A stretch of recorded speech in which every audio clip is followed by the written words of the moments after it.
Adoolessa 22,2026 oduu sibuu neetworkii yeroo kana isin biraan geenyina. Artiist Andu'aalem Gosaa weelluu qeenxee waa'ee jireenya koo jedhu gurra uummataan ga'uuf jira.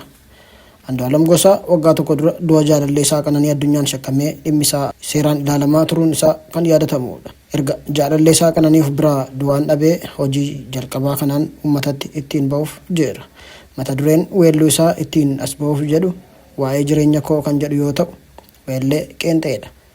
Walaloo fi yeedaloonis kan Andu'aalemiiti. BBC'n Afaan Oromoo nan odeeffadhe jechuun akka ibsetti abukaattoon isaa obbo Liiban Abdii waa'een weelluu isaa ba'uu dhugaadha jedhan.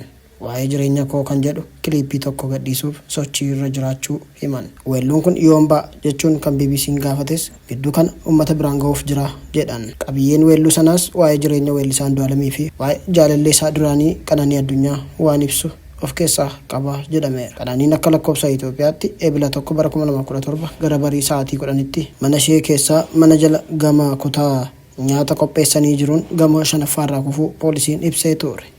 Sana booda ture poolisiin du'a moodelii fi beeksisa adda addaa hojjechuun beekamtu kanaan shakkee Andu'aalem Gosaa kan to'annoo jala oolche. Hidhaa ji'a 3 booda osoo himannaan irratti hin banamin wabiidhaan waggaa dura gadhiifame. Maatiin Qananii Addunyaa garuu adeemsa seeraa irratti komii dhiyeeffachaa turuun kan yaadatamudha.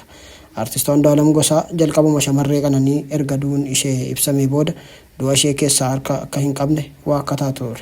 Maatiin shamarree kanaa immoo intalli keenya harka namaan malee ofirratti miidhaa qaqqabsiisti jennee hin yaadnu jechuun dubbatan. Boodarra jaarsummaan furuuf yaalamee ture. Isarrattis maatiin jaalallee isaa komii dhageessisan. Maatiin Qananii du'a intala keenyaaf haqni nuuf hin kennamne jechuun irra deddeebiin komataa turaniiru. Maddi BBC Afaan Oromooti. Qormaanni kutaa 8ffaa naannoo Oromiyaa ifoome. Qabxiin qormaata kutaa 8ffaa naannoo Oromiyaa har'a ifoomeera. Qabxiin darbiinsaa 150 fi isaa ol kan galmeessisan. Toonni 150 fi isaa ol galmeessisanis 186 qabxii 4 yoo ta'an, barattoonni qabxii qormaataa isaanii baruuf liinkii oromiyaa.ministry.et jedhu fayyadamuu danda'u jedhame. Laayibeeriyaatti duula gaggeeffameen kookeeniin doolaara kitila 370tti shallagamu qabamuun himame. Dhiyeenya magaalaa guddoo Laayibeeriyaa Moonrooviyaatti kookeeniin hammisaa olaanaa ta'e duula seera kabachiisuun to'atamuu aangaa'onni biyyattii beeksisan. Duulli sun duula isa guddaa seenaa biyyattii keessatti kan jalqabaa ta'edha jedhameera.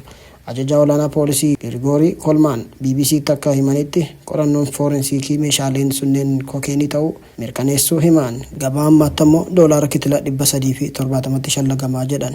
Duula Du'aazoon jedhamu iddoo magaalaa Moonrooviyaa irraa gara bahaatti kiiloomeetira 20 fagaattee argamtu keessatti gaggeeffameen lammiileen biyya alaa lammii 2 fi lammiileen Laayibeeriyaa namoonni hedduun to'atamaniiru. Namoota qabaman kanneen irratti hanga yoonaatti manni seeraa ifatti hin banamin jiru. Ajajaan poolisii sanaa akka jedhanitti qorichi sammuu namaa adoochu sun roobii adoolessa 22,2026 to'atame. Qorannoo yeroo dheeraa bu'uura godhachuun hordoffii hojii daldalaa qorichaa sammuu namaa adoochu Laayibeeriyaa keessatti gaggeeffamaa tureen bira gahamuu ibsan.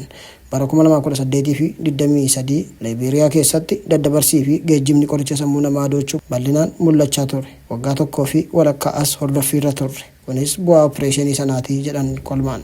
Qorichi sammuu namaa adoochu sun qoratamee kookeenii ta'uu isaa mirkanaa'us dubbataniiru.